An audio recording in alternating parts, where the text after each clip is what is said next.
Ассалаумағалейкум, құрметті ағайын.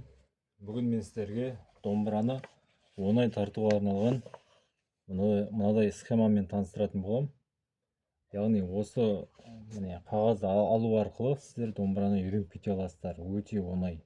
Қазір ішін көрсететін боламын, қандай екен. Қараңыздар, домбыраны оңай тартам десеңіздер, мына осы схема арқылы тез үйреніп кете аласыздар. Бар жоғы мына сандарды санап табасыздар. Тек қана сандарды санайсыздар. Ешқандай қиындық жоқ, тек сандарды санау. Мысалы 1, 2, 3, 4 деп кәдімгідей домбыраның пернесінен санайсыздар. 2 сан беріледі, мысалы әртүрлі сандар 0 мен 7, 0 мен 8 деген сияқты. Сосын міне үстінде төмен жоғары қалай тартамыз жазылып тұр, астында сөзі дайын.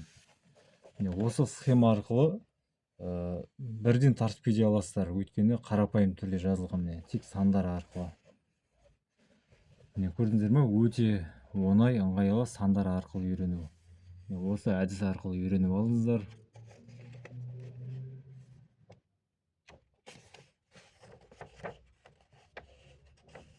Қараңыздар, барлығы да әрі қарай да басынан аяғына дейін осы схема арқылы жазылған.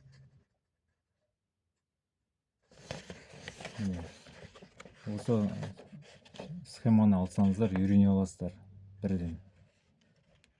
Схеманы өзім жасадым. Схеманы алу үшін комментарийге жазыңыздар, кім алғысы келеді. Қазпошта арқылы жібереміз. Бізде бірнеше данасы бар, міне тағы біреуі бар. Қазпошта арқылы жібереміз. Қазақстан бойынша тегін, тиімді бағада береміз. Ал домбыраны үйреніп алыңыздар, осы жинақты алып.